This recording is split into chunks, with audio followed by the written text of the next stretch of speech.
বেলা থেকে অনেক কষ্টে চাচা চাচির কাছে মানুষ হয়েছি। বিয়ের জন্য প্রস্তাব তো আসে, কিন্তু যৌতুক চায়। আমার মা বাবা নেই, আমাকে কে যৌতুক দিয়ে বিয়ে দিবে? চাচা চাচি তো আর আমাকে যৌতুক দিয়ে বিয়ে দিবে না। যদি কোনো ভাই আমাকে বিয়ে করতে চান যৌতুক ছাড়া, তাহলে ডিসপ্লেতে দেওয়া নাম্বারে যোগাযোগ করবেন। সুপ্রিয় দর্শক, আসসালামু আলাইকুম। দেশে দেশে বাইরে থেকে যারা আমাদের ভিডিওটি দেখছেন সকলকে স্বাগতম জানাচ্ছি। ক্যামেরার সামনে আমাদের একটি বোন এসেছে, তার সাথে কিছুক্ষণ কথা বলবো, তার পরিচয় জানবো। আসসালামু আলাইকুম আপু। ওয়ালাইকুম আসসালাম ভাইয়া। কেমন আছেন?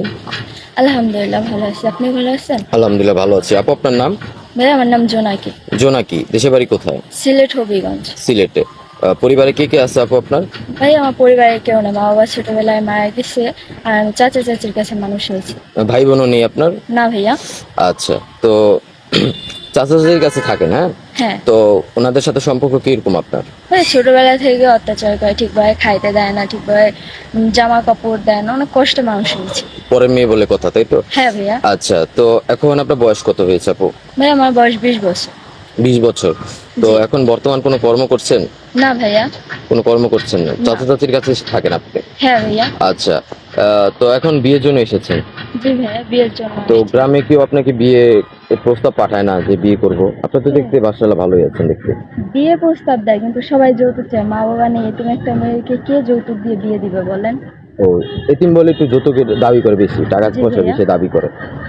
আচ্ছা, তো কোনো ভাই যদি এই ভিডিও দেখে আপনাকে পছন্দ করে, আপনার দায়িত্ব নিতে চায়, বিনা যৌতুকে বিয়ে করতে চায়, আপনি বিয়ে বসবেন?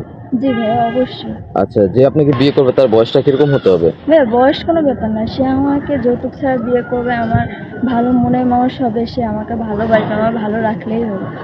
ও, বয়স কোনো ম্যাটার করে না, তাই তো? না ভাইয়া। তার বয়স যদি একটু বেশি হয়, 35, 30 বা 40-এর ভিতরে, কোনো সমস্যা নেই ভাইয়া। তারা যদি বাচ্চা কাচ্চা থাকে বা অথবা লোকটা যদি ডিভোর্সি হয়ে থাকে? ভাই বাচ্চা কাচ্চা থাকলে আমি নিজের বাচ্চা কাচ্চার মতন তাকে মানুষ করবো, ভালোবাসবো।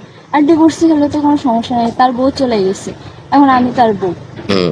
আচ্ছা, বাচ্চা কাচ্চা পছন্দ করেন আপনি? জি ভাই, এটা তো সবাই পছন্দ করে। আচ্ছা, তো আপু আপনার সাথে যোগাযোগ করবে কিভাবে? হ্যাঁ, আপনাদের সাথে যোগাযোগ করলেই আমার খোঁজ পাবে। সুপ্রিয় দর্শক, ইতিমধ্যে দেখতে পাচ্ছেন স্ক্রিনে একটি নাম্বার, এই নাম্বার ইমো হোয়াটসঅ্যাপ খোলা আছে। আপুর নাম হচ্ছে জোনাকি, বাড়ি হচ্ছে সিলেট হবিগঞ্জে। এতিম একটা মেয়েকে যদি ওনাকে পছন্দ করে থাকেন, এই ভিডিও দেখে বিয়ে করতে চান, অবশ্যই ডিসপ্লেতে দেওয়া নাম্বারে আমাদের সাথে যোগাযোগ করবেন, আমরা ওনার সাথে যোগাযোগ করিয়ে দিব, কথা বলিয়ে দিব। আচ্ছা আপু, নামাজ কালাম পড়েন?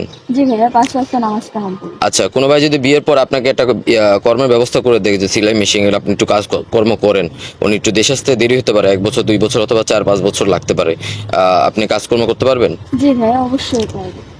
আচ্ছা, যদি কেউ যদি বিয়ে করে রাখে আপনাকে বাংলাদেশে, অথবা আপনার চাচা চাচির বাসায়, অথবা উনি একটা বাসা ভাড়া করে দিল, অথবা নিজের বাসা পাঠিয়ে দিল, ওনার আসতে একটু লেট হতে পারে, 5 বছর 4 বছর লেট হতে পারে, অপেক্ষা করবেন স্বামীর জন্য? অবশ্যই ভাইয়া, স্বামীর জন্য কেন অপেক্ষা করবো না। আচ্ছা আপু, ভালো থাকবেন, একটা মনে মনোযোগী দেওয়ার চেষ্টা করবো। আসসালামু আলাইকুম। ওয়ালাইকুম আসসালাম।